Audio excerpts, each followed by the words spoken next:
It's my joy and privilege to be in your midst. आपके मध्य में होते हुए मेरे लिए बड़े खुशी और आनंद की बात है It's my privilege also. और ये मेरे लिए सौभाग्य की भी बात है। Thank you for having me to celebrate this special day with you. और धन्यवाद देते हैं कि आप यहाँ पर मुझे आने के लिए और आपके साथ इस विशेष दिन का उत्सव मनाने के लिए। The Lord's Day is always special. और परमेश्वर का जो दिन होता है वो हमेशा विशेष दिन होता है। But today is even more special because you are celebrating the church anniversary as well. और आज कलीसिया की जो वर्षगांठ है उसका उत्साह मना रहे, इसलिए आज का दिन और विशेष है। Pastor has been updating me with the history of the ministry, how it all started. और पास्टर जी वो इतिहास को बता रहे थे कि कैसे हम इस स्तर तक के आए हैं। I heard one sister pray. It all started with 3 people, something like that. Yes, 3 लोगों ने प्रार्थना किया। तो जो कि कोई बहन इस प्रकार से प्रार्थना कर रही थी, मैंने ऐसा सुना, लगभग 2 या 3 लोगों ने प्रार्थना की है। No, I mean the church started with 3 people. Yes. When it started, the church started with 3 people, and now look at it, how the Lord has added the blessing. और कैसे परमेश्वर ने आशीषों को प्राप्त किया है। कलीसिया के शुरुआत जो 2-3 लोगों से शुरुआत हुई थी। The Lord says this principle: when one grain of wheat falls into the ground and dies, what it will become? It will yield much yield, much produce. परमेश्वर का वचन कहता है जब गेहूं का दाना जब वो भूमि में पड़ता है और वो मर जाता है, उसके बाद में वो फलवंत होता है तो बहुत सारे फल को लेकर के आता है। Yes, it is a representation of the death, burial and resurrection of Lord Jesus Christ in the first aspect. और ये एक तरह से प्रभु यीशु मसीह के मारे जाने, गाड़े जाने और जी उठने को प्रदर्शित करता है। But also it represents our labor in the Lord, how when we give ourselves to the Lord's service, the Lord will take us, bless us and multiply us. यह इस बात को भी दिखाता है कि हमारी सेवा को किस प्रकार से परमेश्वर हमें आशीषित करता है और हमें बहुगुणित भी करता है। But the secret of that is to give ourselves to the Lord. उसका रहस्य ये है कि हम अपने आप को प्रभु के हाथों में समर्पित कर दे। We should allow the Lord to take us and to plant us and also lose our self-interests, fill us with God's interests, and then we can bring much produce for God. ये उसका रहस्य है कि हम अपने आप को परमेश्वर के हाथों में समर्पित करें और हमारी जो इच्छा है उसको खो दे और परमेश्वर को अनुमति दे, ताकि परमेश्वर हमारा उसका उद्देश्य के लिए उपयोग कर सके। Yes, we are giving thanks to the Lord for this anniversary day. हम परमेश्वर को धन्यवाद देते हैं आज की वर्षगांठ के दिन के लिए। I would like you to remember 4 things. और मैं चाहता हूं कि आपको 4 बातें याद दिलाऊं। This is our testimony also. और ये हमारी गवाही भी है। Not only our testimony, but this has been the testimony of our forefathers as well. और ये न केवल हमारी गवाही है, लेकिन हमारे जो पूर्वज है उनकी भी ये गवाही है। Forefathers who walked with the Lord. और जो पूर्वज जो प्रभु के साथ में चले, Even those who are recorded in the Bible. और जिनके विषय में बाइबल में लिखा हुआ है। First, turn with me to Deuteronomy chapter 5 verse 15. और पहला जो वचन है मेरे साथ में निकालिए, व्यवस्था विवरण उसका 5वां अध्याय और 15 वचन। Anyone can read. और कोई भी पढ़ने में मदद कर सकते हैं। और इस बात को स्मरण रखना कि मिस्र देश में तू आप दास था। What we should remember? और क्या हम इसमें स्मरण रखना है? आप कौन थे? Who were we? मिस्र देश में दास था।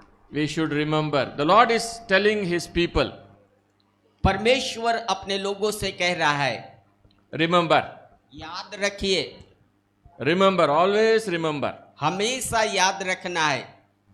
Remember that you were servants to Pharaoh in the land of Egypt. याद रखना या स्मरण रखना है कि मिस्र देश में तो फिरौन के हाथ में एक दास था। What was our past, we should remember. और जो कुछ हमारा भूतकाल या अतीत था उसको याद रखना है। The Bible says we were dead in our sins and trespasses. Bible बताती है हम अपने पापों में, अपराधों में मरे हुए थे। That was our past. ये हमारा अतीत था। See, you take a dead body, however nicely you dress the dead body, there is no benefit. और देखिए जो मरा हुआ व्यक्ति है उसको कितना भी अच्छा पोशाक पहनाए या कपड़े पहनाए उसका कोई मतलब नहीं रहता है। You can put nice makeup and even put a tie like what I have.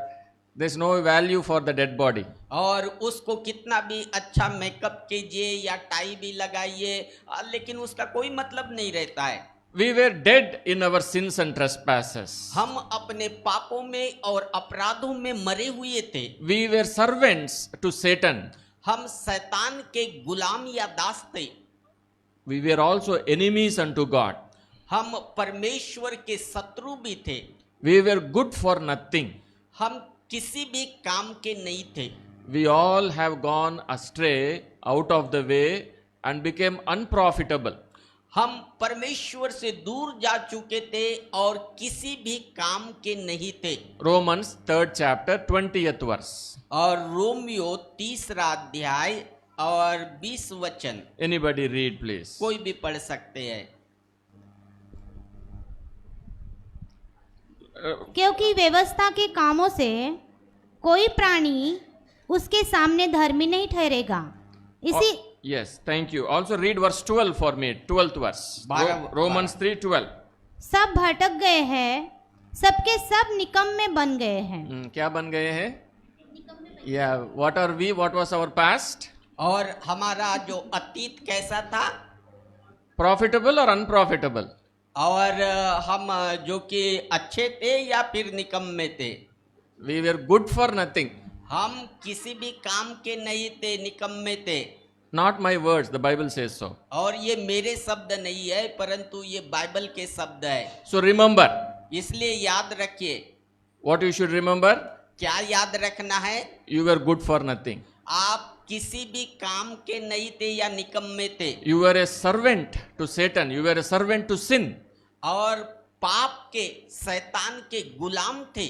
We were dead in our sins and trespasses. हम अपने पापों में और अपराधों में मरे हुए थे। This is the condition of the entire world. और यही सारे संसार की स्थिति या दशा है। However educated they may be, और वो कितने भी पढ़े लिखे क्यों न हो, however rich they may be, वो कितने भी धनवान क्यों न हो, however well behaved and well mannered they may be, और कितना अच्छा वो व्यवहार करते हैं, कितना वो ऊंचा उनका स्तर है, they can also dress up very well, put nice scent, whatever they can do. और वो अच्छे से कपड़े पहन सकते हैं, कोट पहन सकते हैं और अच्छा इत्र लगा सकते हैं। But the reality, the truth of the matter is that we were dead in our sins and trespasses. परंतु वास्तविकता ये थी कि वह अपने पापों में और अपराधों में मरे हुए हैं। And the wages of sin is death. और पाप की मजदूरी मृत्यु है। It was taking us to hellfire.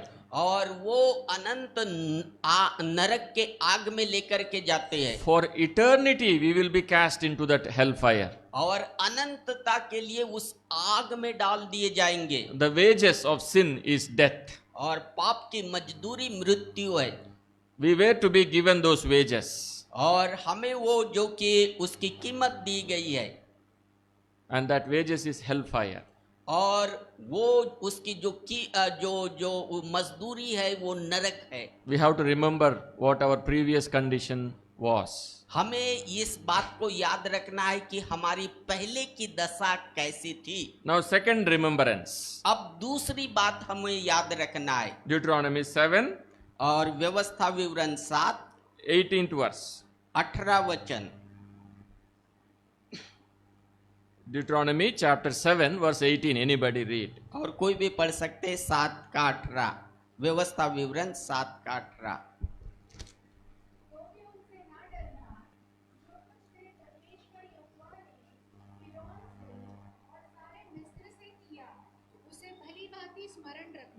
What we should remember? क्या हमें याद रखना है? Thou shalt remember what the Lord thy God did unto your enemy Pharaoh. और तो भी उससे न डरना, जो कुछ तेरे परमेश्वर यहोवा ने फिरौन से और सारे मिस्र से किया, उसे भली भांति स्मरण रखना। When we were servants to Satan, जब हम शैतान के गुलाम थे slaves to Pharaoh, और फिरौन के गुलाम थे, Pharaoh represents Satan. और जो फिरौन है वो शैतान को प्रदर्शित करता है। When that was our state, we should remember what God, Jehovah, the Lord did unto Pharaoh, unto all Egypt. और जब हम उस स्थिति में थे तो हमें याद रखना है कि परमेश्वर यहोवा ने सारे मिस्र में और फिरौन के साथ क्या किया। And for us, we should remember what the Lord Jesus Christ did to Satan and to all the principalities of darkness. और हमारे लिए ये याद रखना है कि यीशु मसीह ने हमारे लिए क्या किया और अंधकार की सारी शक्तियों के लिए क्या किया। You should never forget this. और इसको कभी भी नहीं भूलना है, Always remember. हमेशा इस बात को याद रखना है। He came to this world वह इस संसार में आया and he gave his life for us on the cross. और उसने हमारे लिए अपने जीवन को क्रूस पर दे दिया। Crucifixion and resurrection are two events in history that has altered the course of mankind. और जो यीशु का क्रूस पर मारा जाना और जी उठना सारे मानव जाति के इतिहास को बदल दिया। Those two events are very important. इसलिए ये दो घटना बहुत ही महत्वपूर्ण है। The entire direction of mankind is changed to the right direction. Right direction. We were all going in the wrong direction. Those two events changed us and made our focus in the right direction. ये जो दो घटना है, इस दो घटना ने सारे मानव जाति के इतिहास को बदल दिया। हम पहले गलत रास्ते पर जा रहे थे, लेकिन इस दो घटना के कारण फिर सीधे मार्ग पर चलने लगे। Good for nothing fellows became children of God. और एक ऐसा किसी भी बेकार बिन काम का व्यक्ति वो परमेश्वर की संतान बन जाता है। And we become servants of God. और हम परमेश्वर के सेवक बन जाते हैं। We become friends with God. हम परमेश्वर के मित्र बन जाते हैं। We should remember हमें इस बात को याद रखना है। what God did on the cross. परमेश्वर ने क्रूस पर हमारे लिए क्या किया। He made a public spectacle of all the powers of darkness. और उसने पूरे समाज के सामने उस अंधकार की शक्ति को नाश कर दिया। And he defeated them and he became victorious. उन्हें हरा दिया और वो जयवंत हुआ। And that brought us victory as well. और वो विजय को हम तक के भी लाया। The blood of Lord Jesus Christ has cleansed us from all sin. यीशु मसीह के लहू ने हमारे सारे पापों को शुद्ध कर दिया। 1 John chapter 3 पहला यूहन्ना उसका 3 अध्याय verse 1. और पहला वचन। Yes, read please. कोई पढ़िए। देखो Yes, go on. देखो पिता ने हमसे कैसा प्रेम किया है कि हम परमेश्वर की संतान कहलाए। What are we now? हम क्या है? संतान। Good for nothing, unprofitable people, nalayak people. Now we became what? See the grace of God. देखिए ये परमेश्वर का अनुग्रह कैसा है। हम बिना किसी काम के थे, लेकिन अब परमेश्वर की संतान बन गए। See the love of God shown towards us. देखिए कितना परमेश्वर ने अपने प्रेम को दिखाया हमारे प्रति। That is why John is saying, देखो, behold, he says, behold, look, we have become the children of God now. इसलिए यूहन्ना कहता है, देखो अब हम परमेश्वर की संतान बन गए हैं। The children of the most high God. और हम वो सर्वशक्तिमान सामर्थी परमेश्वर की संतान बन गए। Heaven is his throne और स्वर्ग उसका सिंहासन है earth is his footstool. और ये पृथ्वी उसके पाँव की चौकी है। His eyesights run to and fro the entire universe. उसकी दृष्टि पूरे सृष्टि पर लगी रहती है। He opens his hand and all the living creatures are satisfied from the fullness in his hand.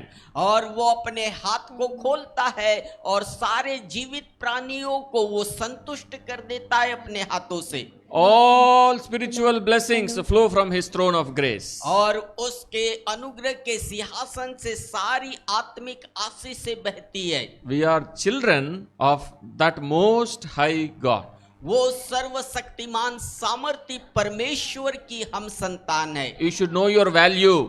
आपको अपनी कीमत को पहचानना है। You should know your value. आपको अपनी कीमत को You पहचानना are है। very precious in the sight of God. परमेश्वर के दृष्टि में आप बहुत मूल्यवान है। He gave his blood, he shed his blood for your sake. उसने अपने बहुमूल्य लहू को आपके लिए बहाया है।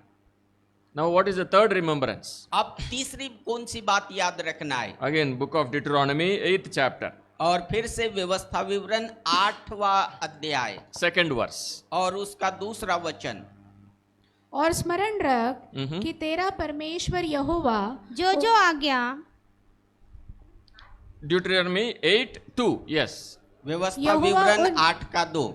और स्मरण रख कि तेरा परमेश्वर यहोवा उन 40 वर्षों में तुझे सारे जंगल के मार्ग में से इसीलिए ले आया है कि वह तुझे नम्र बनाए। Yes. और So तेरी- remember, what should we remember? Third remembrance. और तीसरी कौन सी बात है जो याद रखना है? Remember all the way which the Lord your God led thee. और याद रखना है कि यहोवा परमेश्वर ने जिस मार्ग से तेरी अगुवाई की है, It is a wilderness journey. और ये जंगल में से भरी हुई रास्ता था। And the Lord led them all the way. और परमेश्वर ने सारे उस मार्ग से लेकर के आया। There was not a moment where he left them. और ऐसा कोई भी क्षण नहीं था जहां परमेश्वर ने उन्हें छोड़ दिया हो। He led them all the way. His desire was to lead them all the way. और उसने सारे मार्ग में से उनकी अगुवाई किया, यही परमेश्वर चाहता है। This is how we also are being led by God in our Christian faith. इसी तरह से परमेश्वर ने हमें भी हमारे विश्वास की यात्रा में परमेश्वर अगुवाई कर रहा है। I don't want to give you false promises. मैं आपको झूठी प्रतिज्ञा नहीं देना चाहता, I want to tell you the reality that Christian life is a battle. और मैं आपको एक वास्तविकता बताना चाहता हूं कि मसीह जीवन एक युद्ध का जीवन है। The Lord himself said, in this world you will have tribulation, troubles. परमेश्वर ने कहा इस संसार में तुम्हें कठिनाइयां होएगी, But be of good cheer, I have overcome the world. परंतु उसमें तुम आनंदित हो ना, क्योंकि मैंने इस संसार पर जय पाया है। Christian life is not a bed of roses. और ये मसीह जीवन एक फूलों भरा एक सहज नहीं है, Where once you accept the Lord Jesus Christ, everything will be good for you. एक बार आप यीशु मसीह को ग्रहण कर ले तो सब कुछ ठीक हो जाएगा। Spiritually, yes, you will be good, you will be made whole. आत्मिक तौर से तो यह ठीक है, हाँ आपके लिए अच्छा जरूर होगा। But since we are still in this sinful flesh, there will be difficulties in the body. क्योंकि हम इस पापमय देह में है, इसीलिए इस शरीर में कई समस्याएं होगी। There are also pressures from the world around us. और ये संसार से भी कई दबाव हमारे ऊपर आता है। And then there is also the influence of Satan that tries to tempt us and lead us away. शैतान भी हमें परीक्षाओं में डालता है और हमें दूर लेकर जाने की कोशिश करता है। Yes, Pharaoh allowed the people of Israel to leave Egypt after the Passover, but he did not leave them from pursuing them. He kept following them. फिरौन ने वह फसह के पर्व के बाद में उन्हें जो कि मिस्र से उनको जाने तो दिया, लेकिन पूरी तरह से उनको जाने नहीं दिया, उनका पीछा किया। He wanted to bring them back again to slavery. और वो फिर से उन्हें पकड़ करके वापस बंधुआई में लाना चाहता है। Throughout the wilderness journey, the Israelites, God's children, had to face many temptations and troubles. ये इस्राएली जो लोग थे, ये जंगल की यात्रा में से कई ऐसे परीक्षाओं में से उनको गुजरना पड़ा। But now Moses is telling them, after 40 years, he says, remember.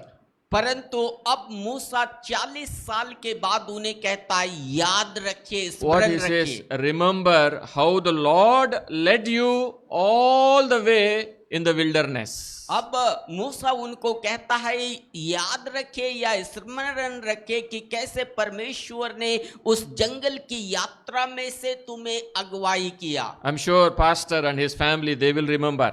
और मैं याद करता हूँ कि पास्टर और उनके परिवार वो इन बातों को याद करते होंगे। I'm sure some of you who have been from the beginning days, you will remember. और मैं ये भी समझता हूँ कि जो प्रारंभ से होंगे वो भी वो इन बातों को याद कर रहे होंगे। All these 20 plus years in this church life, how the Lord has led you. और ये 20-22 सालों तक के परमेश्वर ने कैसे इस यात्रा में अगुवाई किया, उन बातों को याद कर रहे होंगे। 4th verse, Deuteronomy 8th chapter, 4th verse. और चौथा वचन पढ़िए, व्यवस्था विवरण 8 का चौथा। इन 40 वर्षों में तेरे वस्त्र पुराने नहीं हुए और तेरे तन से भी नहीं गिरे। How the Lord was so faithful in their life. कितना परमेश्वर उनके जीवन में विश्वास योग्य रहा। Sometimes it is surprising to us how it all happened.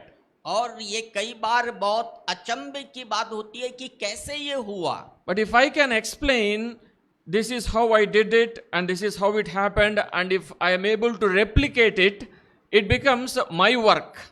और जब हम इसका वर्णन करते, ऐसे किया और इस प्रकार से वर्णन करते, ये हमारे कार्य होते हैं। And I can give a template and say, you also do it like this. It will happen the same way. If I can replicate it like that, it becomes my proprietary work, my work. और जब मैं ऐसा किसी को बताता हूँ कि तुम भी ऐसा करो और इस प्रकार से करो तो ऐसा होएगा, तो वो मेरा कार्य होता है। But when I don't know how it happened, I say, I don't know, brother, how it happened. I don't know, pastor, how it happened.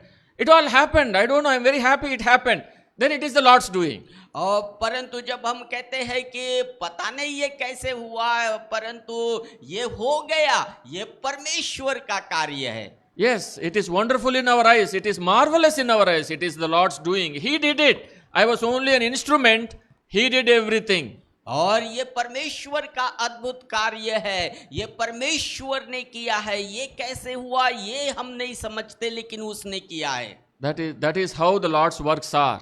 और यही परमेश्वर का कार्य इस प्रकार से होता है। No man can explain how it began and how it went on.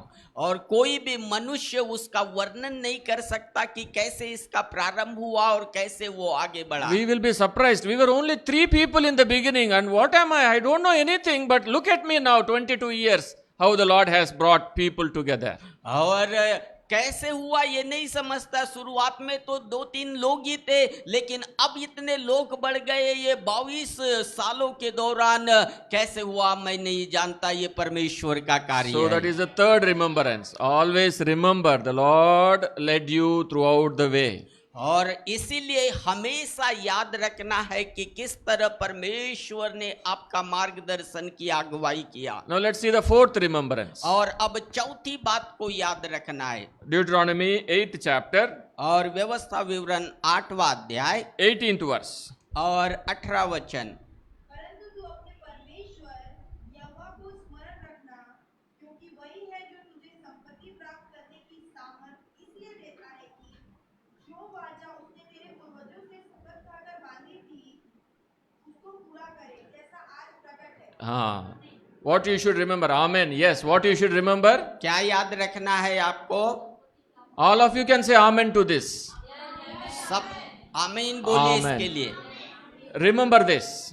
इसको याद रखिए, The Lord will fulfill His promise.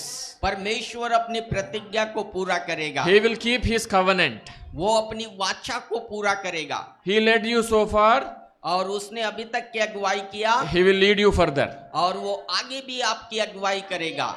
Our Lord Jesus Christ promised that He will never leave us nor forsake us. हमारे प्रभु यीशु मसीह ने प्रतिज्ञा किया है कि वो कभी भी हमें नहीं छोड़ेगा, कभी भी हमें नहीं त्यागेगा। It is good to have aspirations and desires. और ये अच्छा है कि हमारे पास में एक बड़ी इच्छाएं हो, प्रेरणाएं हो। Even better to be a visionary. और ये अच्छा है कि एक दर्शन को हम रखें। I am happy that your leadership has a good vision. और मैं बहुत खुश हूँ कि आपके अगुवे के पास में एक दर्शन है, And that you have a desire for church planting. और उनके पास इच्छा है कि कलीसियाओं की स्थापना करने की। Praise the Lord. Praise Lord, Praise the Lord. प्रभु के स्तुति हो। The Lord says, remember this, I will fulfill my covenant that I made with you.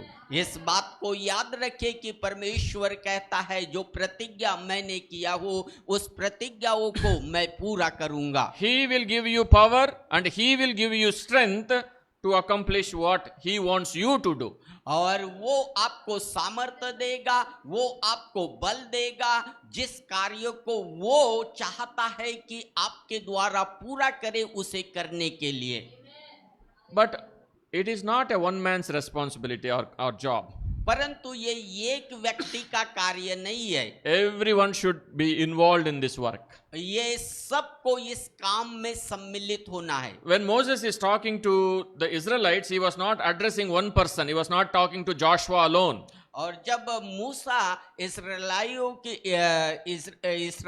की अगुवाई कर रहा था तो केवल यहोशू से केवल बात नहीं कर रहा था। He is not saying remember only to Joshua. These words remember is for all the Israelites. वो केवल यहोशू को नहीं बोल रहा था कि तू याद रखना या स्मरण करना, लेकिन पूरे इस्राएलियों को कह रहा था। So the future work is dependent on your contribution as well.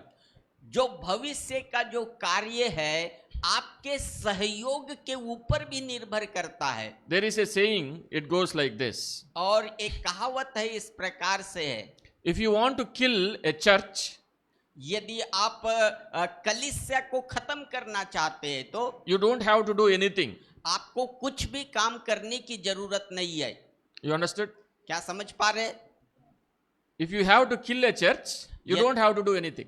यदि आप चर्च को खत्म करना चाहते हैं तो आपको कुछ भी करने की जरूरत नहीं है। When you don't do nothing, it will automatically die. यदि आप कुछ भी नहीं करते तो वो अपने आप में खत्म हो जाएगा, समाप्त हो जाएगा। You don't have to scheme how to disturb the church or how to, you just keep quiet, it will automatically go away. आपको ऐसा कुछ करने की जरूरत नहीं है कि कुछ मैं कैसे इसको उलझन में डालूं, वो आप कुछ नहीं करेंगे तो अपने आप समाप्त हो जाएगा। But if you don't do anything, you are at loss. यदि आप कुछ भी नहीं करेंगे तो आप खो देंगे। You will lose, your generation, your next generation, your children, they will be at loss. So we should not keep quiet in doing God's work. और यदि आप कुछ भी नहीं करेंगे तो आपकी पीढ़ी, आपकी संतान जो होगी वो खो जाएंगे इस संसार में। So you should contribute to the work of the Lord. इसीलिए आपको परमेश्वर के कार्य के लिए अपना सहयोग देना है। You have to pray, Lord, show me how I can be used for your glory. आपको प्रार्थना करना है, प्रभु मुझे अपनी महिमा के लिए मैं क्या करूं, आप मुझे बताइए। Pray for the leadership that God may lead them in the right vision, right direction. आप अगुवों के लिए प्रार्थना कीजिए ताकि परमेश्वर उनकी सही रीति से अगुवाई कर सके। Come and join in fellowship. Attend all the meetings regularly. और लगातार वह संगति में आइए, सभाओं में आइए और सहभागिता रखिए। Don't give any excuses. कोई बहाने मत बनाइए। There may be many excuses. और बहुत सारे बहाने होंगे। Once a neighbor, a person came and asked for a pressure cooker. एक बार एक पड़ोसी आकर के कुकर को मांगने लगा। Relatives came to my house. Can I borrow your pressure cooker so I can cook something and give it back to you? और वो रिश्तेदार आए और वो कहने लगे कि हमें वो कुकर दीजिए और हम फिर कुछ बनाएंगे और फिर वापस आपको लौटा देंगे। So this person, she said, all the flights from Delhi to Nagpur are cancelled today, so you can have the pressure cooker. और उन्होंने कहा कि जो दिल्ली से नागपुर के लिए जो सारे जो हवाई जहाज थे वो रद्द हो गए हैं, इसलिए तुम ये प्रेशर कुकर को ले सकते हो। This person was surprised. What is the relationship between the flights and the pressure cooker? और वो व्यक्ति सोचने लगा ये हवाई जहाज का वो कुकर से क्या संबंध है। Then she asked, what is the relation? और फिर उसने पूछा कि ये हवाई जहाज और ये कुकर का क्या रिश्ता है। The owner said, if I had to make excuses, this excuse also will do. और उसने कहा कि यदि मुझे बहाना बनाना है तो ऐसा बहाना भी हम बना सकते हैं। You see, no relation at all from coming to God's house to some bahanas you make for something else. और इसी प्रकार से परमेश्वर के भवन में आने के लिए कोई भी बहाना उसका कोई रिश्ता नहीं होता है। Yes. Be dedicated to the house of God. इसलिए परमेश्वर के भवन में आने के लिए एक समर्पित व्यक्ति बनिए। Whatever work is handed to you, do it sincerely and faithfully. जो कुछ कार्य आपको दिया जाता है विश्वास योग्यता से और गंभीरता से उसे कीजिए। If you have any desire to do something, seek the leadership's guidance. यदि आप कुछ करना चाहता है अगुवे के मार्गदर्शन में आप कीजिए। Especially young people in that area. विशेष तौर से जवान लोग Be subject to the elders that God has put in authority over you spiritually. आत्मिक तौर से जिन अगुवों को परमेश्वर ने आपके ऊपर रखा है उसके समर्पित होइए। By all this, the work will spread. The work will spread. इस तरह से परमेश्वर का कार्य है वो फैलते जाता है। When you are humble under the mighty hand of God, God will exalt you in due time. जो कोई परमेश्वर के सामर्थी हाथों के अधीन अपने आप को नम्र करता है परमेश्वर सही समय पर उसको शिरोमणि बनाता है। So on this anniversary, we remember 4 things. और इस वर्षगांठ में 4 बातों को आपको याद रखना है। Remember that you were a servant. आप याद रखें कि आप एक गुलाम थे। Remember what the Lord did to you in bringing you salvation. और आपको याद रखना है कि उद्धार देने के लिए परमेश्वर ने आपके लिए क्या किया है। Remember that the Lord is shepherding you and leading you in your life. याद रखिए कि परमेश्वर आपके जीवन में चरवाहा के जैसे अगुवाई कर रहा है और आपका मार्गदर्शन कर रहा है। And remember the sovereign God, He will lead you into the future. और इस बात को याद रखें कि वो सर्वशक्तिमान सामर्थी परमेश्वर भविष्य में भी वो आपका मार्गदर्शन करेगा। The only thing the Lord is actively building in this world, you know what it is? और केवल यह बात है कि परमेश्वर बहुत क्रियाशील है वो इस बात में है He is building only one particular thing in this world. ये संसार में केवल एक विशेष कार्य वो करते हैं। You know what it is? और क्या आप जानते हैं वो क्या है? It's not Chandrayaan or Mangalayan. Rocket science. It's not rocket science. और ये जो रॉकेट साइंस नहीं है। He is not interested in building airports. और वो हवाई अड्डे बनाने में वो रुचि नहीं रखता है। He is not interested in building big hospitals. और वो बड़े बड़े अस्पताल बनाने में रुचि नहीं रखता है। You know what the Lord Jesus Christ said? You know it, right? और आप जानते हैं कि प्रभु यीशु मसीह ने क्या कहा? I will build my church. यीशु ने कहा मैं अपने कलीसिया को Yes. So the only thing the Lord is building, interested in building in this world is His church. और इस पूरे संसार में जो परमेश्वर जो चीज बनाने में रुचि रखता है वो है कलीसिया। This is a special organism.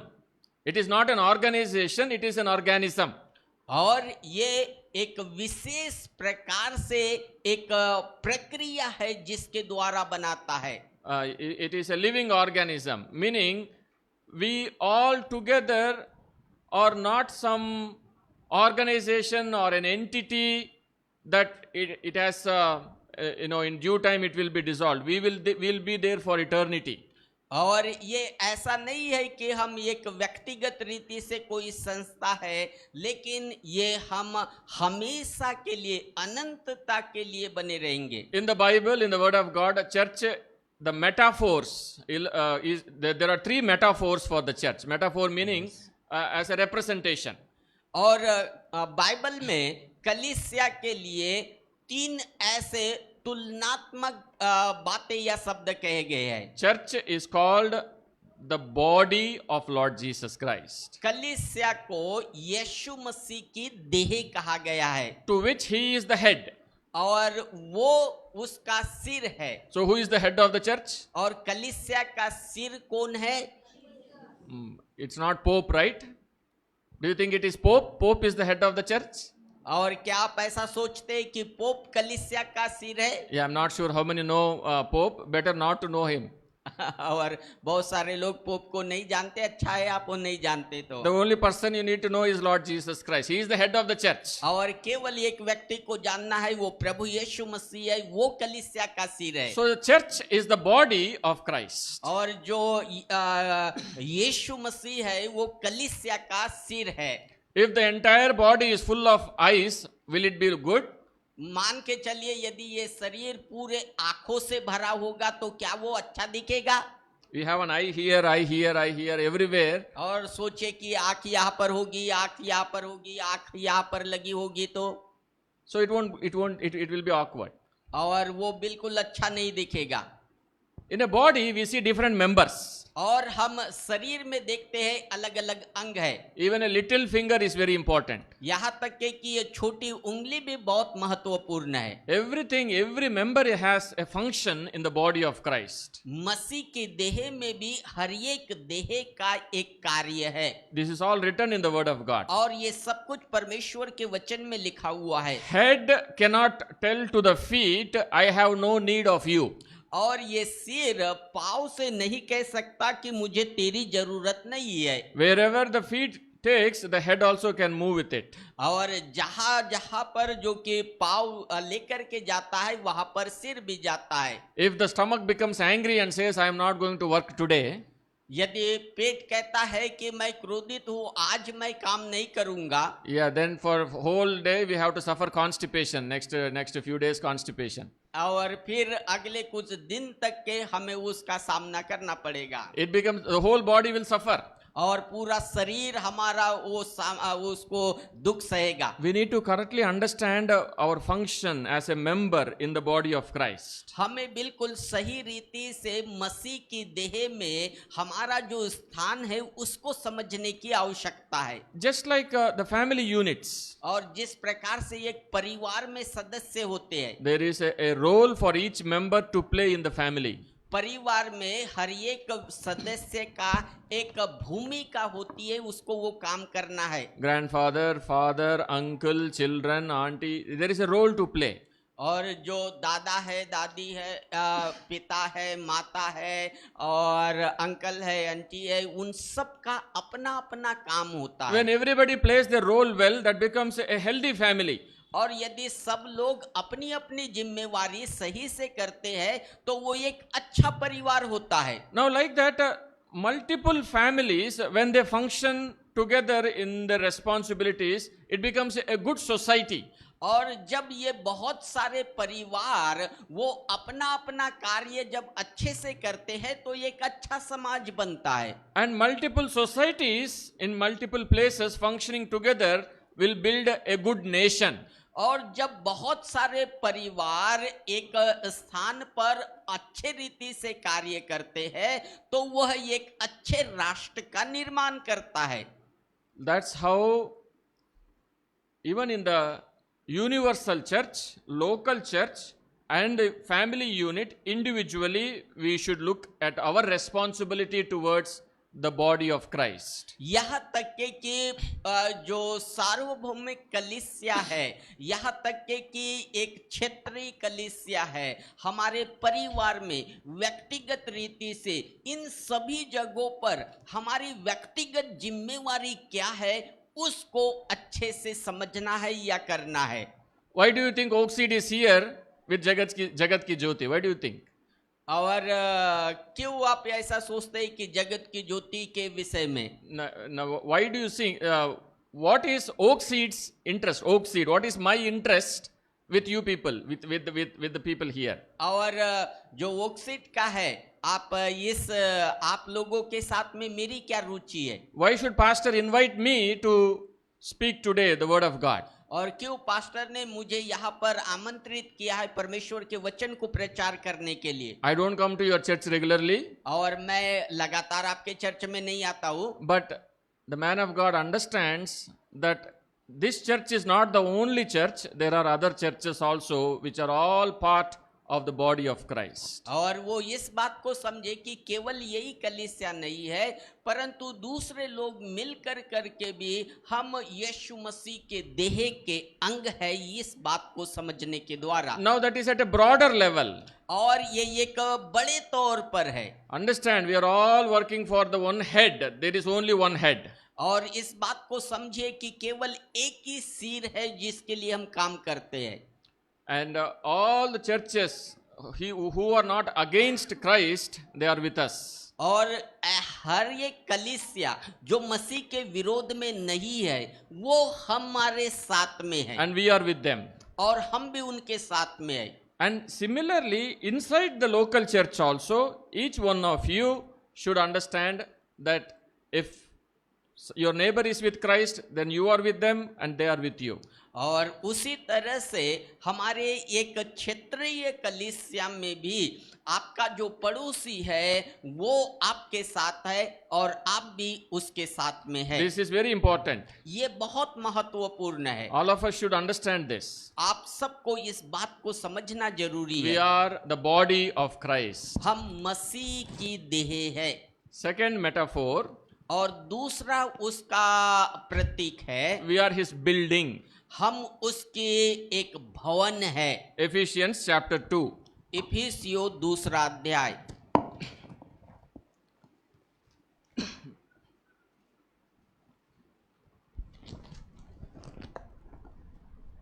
Anybody can read कोई भी पढ़ सकते हैं from verse 20. 21 वचन से। जिसमें सारी रचना एक साथ मिलकर प्रभु में एक पवित्र मंदिर बनती जाती है। 21 also. Yes, please. जिसमें सारी रचना एक साथ मिलकर प्रभु में एक पवित्र मंदिर बनती जाती है। Oh, that is 21. Okay, it is a bit different in English. In whom all the building fitly framed. And 22, please. आत्मा के द्वारा परमेश्वर का निवास स्थान होने के लिए एक साथ बनाए जाते हो। In whom you also. Is there a word you also are builded? Read it, brother. जिसमें तुम भी। Yes, tum bhi. So that is the word there I want to emphasize. You also are builded together to become a dwelling place for God. और यहाँ पर लिखा है जिसमें तुम भी आत्मा के द्वारा परमेश्वर का निवास स्थान होने के लिए एक साथ बनाए जाते हो। We are built together. हम एक साथ बनाए गए हैं। And in that building you also are there. और उस बनाए जाने में, उस भवन में या मंदिर में आप भी है। The building is not complete without you. और ये आपके बिना वो जो मंदिर है वो पूर्ण नहीं हुआ। See 1 Peter और पहला पत्रस देखिए chapter 2 दूसरा अध्याय verse 5. और 5वां वचन। Read please. तुम भी आप जीवते पत्थरों के समान आत्मिक घर बनते जाते हो। Yes.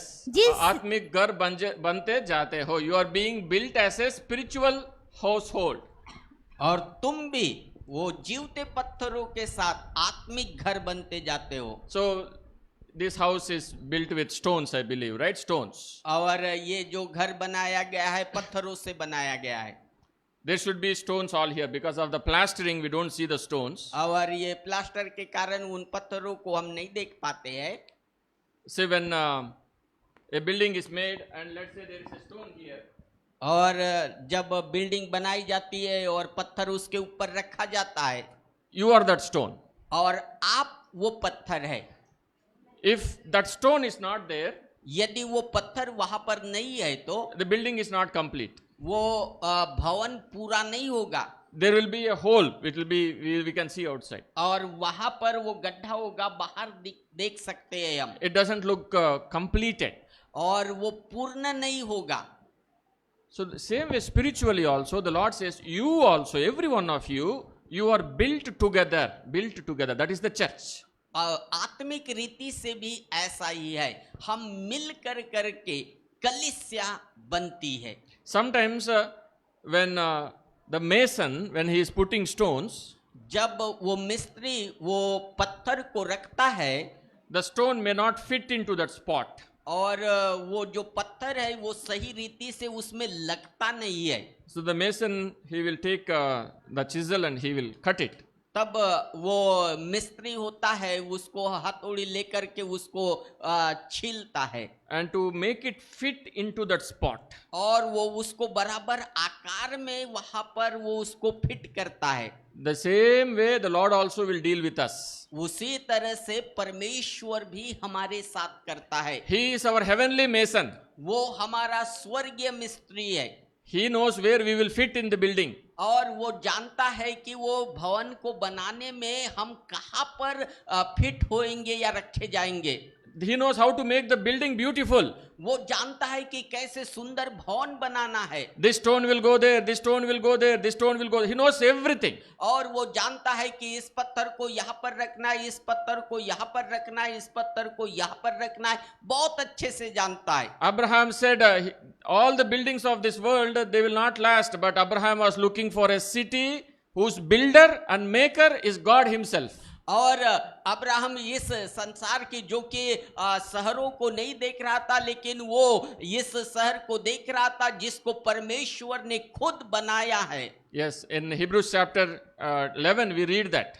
और इब्रानियों उसका 11 अध्याय में हम पढ़ते हैं। He was looking forward for a city whose builder and maker is God himself. और वो उस शहर की ओर देख रहा था जो इसको बनाने वाला परमेश्वर स्वयं है, जो उसका शिल्पी भी है. He is a sculptor of that city. और वो उसको बनाने वाला शिल्पकार है। So what he says, if we don't want to fit into the spot God wants us to be, और यदि परमेश्वर जिस स्थान पर उसको रखना चाहता है और वहां पर वो फिट नहीं होता तो the Lord will take the chisel and he will try to mold us. परमेश्वर उस छेनी को लेगा और फिर हमको वो आकार देता है। And then we will be broken and put in that spot. और वो फिर उसको छिलता है और फिर उसको उस जगह पर रख देता है। That is how the Lord works. और इसी तरह से परमेश्वर कार्य करता है। That is how the building will have a good shape. और इसी तरह से वो बिल्डिंग को एक अच्छा आकार देता है। If we all want our own way and we want to be in a spot where I want to be, यदि हम ऐसा चाहते हैं कि मैं जहां पर रहना चाहता हूं वहां पर मुझे रखा जाए तो then the whole building will be like multi dimensions. और फिर पूरा जो बिल्डिंग होगी ये एक बहुत सारे आकार की बन जाएगी, बेकार की। And then bekar ki, yeah, and then if it will shake, everything will fall down. और फिर वो हिलाई जाएगी तो वो बिल्डिंग गिर जाएगी। We should understand this also very well, that we are a building. God is building us. You also are being built at. इसलिए हमें ये बहुत अच्छे से समझना है कि परमेश्वर हमको बना रहा है, वो आपको बना रहा है। Children also, you also are being built into the house of God. और बच्चे भी परमेश्वर के भवन में आप बनाए जा रहे हैं। You know, you have to take up the future reigns for the church. और आपको भविष्य में वो कलीसिया को आपको देखना है। If I can point you to that verse, it's a beautiful verse where it says, our children are like pillars carved in the house of God. और वचन ऐसा कहता है कि हमारे बच्चे वह खंबा है जहां पर वो बादल के अंदर वो टिका हुआ है या छाया हुआ है। In the house of God, our children are like pillars, carved pillars. परमेश्वर के उस भवन में वो एक खंबे के जैसे है हमारे बच्चे। May the church help the children to be carved as pillars in the house of God. और बच्चों की मदद करे ताकि परमेश्वर के घर में बच्चे वो एक खंबे या स्तंभ के जैसे वो बने। And the third metaphor I want to share is that the church is the bride of Christ. अब तीसरी उसकी जो तुलना मैं बताना चाहता हूँ, कलीसिया यीशु मसीह की दुल्हन है। Yes, we are the bride of Christ. Revelation chapter 21. अब हम मसीह की दुल्हन है। प्रकाशित वाक्य 21 अध्याय 9th verse. 9वां वचन। इस सात स्वर्गदूतों के पास सात अंतिम विपत्तियां से भरे हुए सात कटोरे थे। उनमें से एक मेरे पास आया और मेरे साथ बातें करके कहा, इधर आ, मैं तुझे दुल्हन अर्थात मेमने की पत्नी दिखाऊंगा। I will show you the bride, the lamb's wife. और मैं तुम्हें दुल्हन अर्थात मेमने की पत्नी दिखाऊंगा। And 10th verse. 10वां वचन। तब वह मुझे आत्मा में एक बड़े और ऊंचे पहाड़ पर ले गया और पवित्र नगर यरूशलेम को स्वर्ग से परमेश्वर के पास से उतरते दिखाया। 11th verse also. परमेश्वर की महिमा उनमें थी और उसकी ज्योति बहुत ही बहुमूल्य पत्थर अर्थात बेल्लौर के समान यशब की तरह स्वच्छ थी। Yes, so we see here the church. This is all the description about the church. और ये कलीसिया के विषय में बताया गया है, वर्णन दिया है। And this heavenly Jerusalem is the church, now the bride of the Lamb. जो स्वर्गीय यरूशलेम है वहां पर अब ये दुल्हन के विषय में बताया गया है। We are all looking forward to be that bride. अब हम उस दुल्हन के विषय में देख रहे हैं। And to that glorious day when the Lord will come. वो कितना महिमामय दिन होगा जब प्रभु आएगा। And we all will be with him. और हम सब उसके साथ में होंगे। For eternity we will be with him. हम अनंत काल के लिए उसके साथ में रहेंगे। Revelation 22.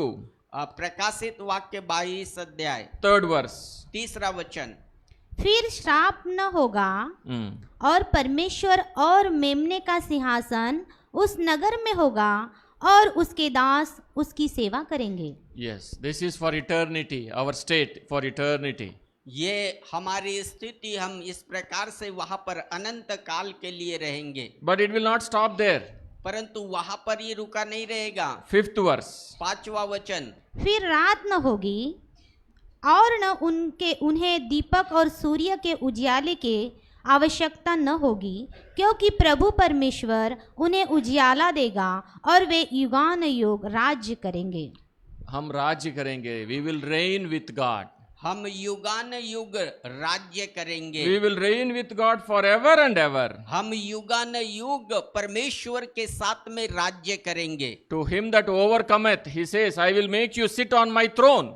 और वो कहता है जो जय प्राप्त करे वो मेरे सिंहासन में बैठेगा। This is the hope of a believer. ये विश्वासियों की आशा है। This is the state of the church. ये कलीसिया का वो औधा है। This is not just a small organization. ये केवल एक छोटी सी संस्था नहीं है। This is not an organization with some board of directors and some chairman and some president. No, this is not God's plan. ये केवल कोई संस्था नहीं है, ये मुख्य व्यक्ति है या फिर ये खजांजी है, इस प्रकार का नहीं है। Church is not formed with committees. Church is not formed with committees. और ये कलीसिया जो है वो कमिटी से नहीं बनाई गई है। Someone said committee is a group of people. Committee is a group of people who individually cannot do anything. Collectively they say nothing can be done. और किसी ने इस प्रकार से कहा एक कमेटी जो है वह लोगों का एक ऐसा समूह है जो व्यक्तिगत रीति से तो कुछ नहीं कर सकते, परंतु सामूहिक रीति से वो कुछ नहीं करते हैं। Yes, that is how committees are, but church is not a committee. परंतु कलीसिया कमिटी नहीं है। Church is very valuable in the sight of God. परमेश्वर के दृष्टि में Church कलीसिया is बहुत a serious business. serious business, Kalis- spiritual business. कलीसिया ये एक बहुत ही गंभीर आत्मिक व्यापार है। When the Lord said to the Pharisees and the scribes, you know, I should be on my father's business, he said. और जब प्रभु यीशु मसीह ने फरीसी और सदूसी से कहा मैं अपने पिता के व्यापार में हूँ, And what is that business he had? और उसके पास कौन सा वो व्यापार था? To purchase this church with his blood. वो इस कलीसिया को अपने खून से खरीदने The का, church which is purchased by the blood of Lord Jesus Christ. और वो कलीसिया जिसको प्रभु यीशु मसीह ने अपने लहू के द्वारा खरीदा, You are that church. और वो आप कलीसिया है। And you are celebrating that anniversary. It is a monument, a valuable time of reflecting, remembering all that you possess in the Lord Jesus Christ. और ये जो कि बहुत ही महत्वपूर्ण है कि उस कलीसिया का वर्षगांठ को आप मनाते हैं और सारी बातों को वो स्मरण कर रहे हैं, Being thankful and also looking forward for the future, for the great things He has in store for us. और इसलिए बहुत धन्यवादित होइए और जो भविष्य में जो कार्य रखा है उसकी ओर निहारते हुए, And the eternal future where we will reign with Him for eternity. और अनंत में हम उसके साथ में अनंत काल तक के राज्य करेंगे। Our prayer is that the Lord will use all of you in that manner. मेरी प्रार्थना ये है कि परमेश्वर आप सबको इस प्रकार से उपयोग करेगा। Be faithful in the house of God. परमेश्वर के भवन में विश्वास योग्य रहिए Pray for the leadership. और अगुओं के लिए प्रार्थना कीजिए। Work together supporting the leadership. एक साथ में काम कीजिए अगुओं की मदद करते हुए। And then if the Lord sends you out, be faithful in your calling and in your role. यदि प्रभु आपको बाहर भेजता है आप अपने कार्य में और विश्वास योग्य बने रहे।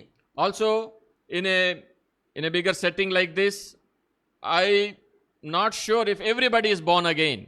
और मैं इस बात से निश्चित नहीं हूं कि हर एक का नया जन्म हुआ है। I mean, I cannot be sure because this is a bigger group. और ये बड़े समूह में मैं इस बात से निश्चित नहीं हो सकता है। What I mean is, I cannot leave this place not making sure that you are all born again. I want to make sure that you are all born again. और मैं इस समूह को ऐसे ही नहीं छोड़ सकता कि मैं इस बात से निश्चित करना चाहता हूं कि आपका नया जन्म हुआ है, Including the children. और बच्चों को भी लेकर के। You all must be born again. और आपका नया जन्म होना ही You should चाहिए। have the assurance of your sins forgiven. आपको इस बात की निश्चितता होनी चाहिए कि आपके पापों की क्षमा मिली है। Let's say somebody asks you this question. और वो ये इस प्रकार से लीजिए, कोई आपसे प्रश्न पूछता है, Has anybody forgiven you? और क्या किसी ने आपको क्षमा किया है? Has anybody forgiven you? क्या कोई किसी ने आपको क्षमा किया है? What will be your answer? आपका उत्तर क्या होगा? Instantly you should say yes. आपको तुरंत कहना होगा हाँ। There was a man who forgave me. हाँ, ये एक व्यक्ति है जिसने मुझे क्षमा He is किया। a living God. वो जीवित परमेश्वर है। My Lord Jesus Christ. वो मेरा प्रभु यीशु मसीह है। His blood has cleansed me from all sin. उसके लहू ने मेरे सारे पापों को क्षमा कर दिया है। How do you know your sins are forgiven? और कैसे आप जानते हैं आपके पापों को क्षमा कर दिया है? Then you should instantly answer. और आपको तुरंत उत्तर देना The blood चाहिए। of Jesus Christ cleansed me from all sin. यीशु मसीह के लहू ने मेरे सारे पापों को साफ कर दिया है। I am wearing this white shirt. और मैं सफेद वस्त्र शर्ट पहना हूँ। How do I know that it is not dirty? और कैसे मैं जानता हूँ कि ये गंदा नहीं है? Rin soap or Nirma soap has washed all the dirt from it and made it white. और रीन साबुन ने या निरमा ने मेरे शर्ट को सारी गंदगी को धो दिया है। I know that. मैं जानता हूँ। There is no dirt on my shirt. और मेरे कमीज के ऊपर किसी प्रकार की If गंदगी your नहीं। sins are forgiven यदि आपके पाप क्षमा कर दिए and गए you know how it is forgiven, और यदि आप जानते हैं कि कैसे क्षमा you कर दिए, you will be ready with an answer. और आप उत्तर के साथ अवश्य तैयार होंगे। Yes, my Lord Jesus Christ has forgiven me. हाँ, मेरे प्रभु यीशु मसीह ने मेरे पापों को क्षमा कर दिया The है। blood of Jesus Christ has cleansed me from all sin. यीशु मसीह के लहू ने मेरे सारे पापों को धो दिया है। You should have this testimony always. ये हमेशा आपकी गवाही होनी चाहिए। The children also. और बच्चों की भी ये गवाही होनी चाहिए। Sometimes the children, they write exams. और कई बार बच्चे परीक्षा लिखते हैं। 10th class or 12th class, they write a main state exam, state board. 10वीं या 12वीं के वो परीक्षा लिखते हैं बोर्ड की। Yeah, and you two friends, if you ask them, और there are two friends. You ask one friend, और दो मित्र है, उसमें से एक से यदि पूछते हैं what are your results? Did you pass exam? और परिणाम क्या हुआ, क्या आपने परीक्षा पास कर ली है? And this boy, he came first in everything. और ये लड़का जो सब में पहले आता है, He says joyfully, yes uncle, I came first in everything. I passed the exam. You know, see my mark sheet. How many marks I got? He will be very joyfully saying the answer. और वो ऐसा कहता है कि हाँ मैं पास हो गया, वो मेरे अंक सूची देख लीजिए, मेरे अंक देख लीजिए, मैं सब में पहले आया हूँ। Now you ask the other boy, अब दूसरे लड़के से पूछिए, how about you? What is your result? Did you pass the exam? और क्या तुम पास हो गए, तुम्हारा रिजल्ट क्या हो रहा? This boy failed in all the subjects. और ये लड़का पूरे विषय में फेल हो गया। You know what he will answer? और वो क्या उत्तर देगा? Mind your business, uncle. और अपना काम करो तुम। Did you pass? क्या तुम पास हो गए? Why do you care about me? Mind your business. और तुम मेरा विषय में क्यों चिंता कर रहे हो? तुम अपनी चिंता करो। Same thing spiritually also. और इसी तरह से आत्मिक रीति से भी होता है। When somebody asks you spiritual things, if you are really spiritual, you will answer in a spiritual way. यदि कोई आत्मिक बातों को आपसे पूछता है और यदि आप आत्मिक है तो आत्मिक तरह से आप उसका उत्तर देंगे। Why you are dressed like this? Why your habits like this? और आपकी आदत क्यों ऐसी है, क्यों आप इस तरह से कपड़े पहनते हैं? What is your response? आपका प्रति उत्तर क्या होता है? Are you born again? Are you coming to church? Are you spending time in prayer? Are you reading the Bible? What is your response? यदि कोई पूछता है क्या आप बाइबल पढ़ते हैं, क्या आप कलीसिया में जाते हैं, क्या आप प्रार्थना करते हैं, आपका उत्तर क्या देते हैं? Oh, this pastor, he has no other work. He is always after me. Why should he be after me? और ये पास्टर को तो कुछ काम धंधा नहीं है, हमेशा ये मेरे ही पीछे पड़ा रहता है, मेरे से पूछता है। हाँ, वह बाइबल पढ़ा है क्या? बाइबल पढ़ा है क्या? Why do you care? That should not be the response. और वो पूछता है कि बाइबल पढ़ा क्या, बाइबल पढ़ा क्या, ये इस प्रकार से हमारा उत्तर नहीं होना चाहिए। Young people, particularly, you should remember to read the word of God. और जवान लोगों, आपको याद रखना है, आपको परमेश्वर के वचन को पढ़ना है। May the Lord bless all of us. और परमेश्वर आप सबको बहुत आयत से आशीषित If करे। you are not sure your sins are not forgiven yet, यदि आप अभी तक इस बात से निश्चित नहीं है कि आपके पापों की क्षमा नहीं हुई, तो sincerely ask the Lord Jesus Christ to forgive you. आप बड़े गंभीर होकर के प्रभु यीशु मसीह से कहिए, प्रभु मुझे मेरे पापों से क्षमा कीजिए। If we confess our sins, if Ye- we say sorry, यदि हम अपने पापों को मान ले या अंगीकार करें तो He is very loving God. वो बहुत प्रेमी परमेश्वर है, He will forgive you. वो आपको क्षमा करेगा। Our God gives and He forgives. हमारा परमेश्वर देता है और वो क्षमा करता है। Our God gives and He forgives. हमारा परमेश्वर देता है और क्षमा करता है। On the contrary, we get and we forget. और उसका विरोधाभास में हम प्राप्त करते हैं और हम भूल जाते हैं। Yes. But our Lord is still loving. परंतु हमारा परमेश्वर फिर भी हमसे प्रेम करता He है। is willing to forgive you. वो आपको क्षमा करना की इच्छा रखता है। A simple, humble prayer. Lord, please forgive me. I'm sorry. एक बहुत साधारण सी नम्र प्रार्थना, प्रभु मुझे क्षमा कीजिए, Come into my heart. मेरे दिल में आइए, Change my life. मेरे जीवन को बदलिए, Make it meaningful. मुझे एक अच्छा बनाइए। Let us pray. आइए प्रार्थना करें, Let us pray. आइए प्रार्थना करें।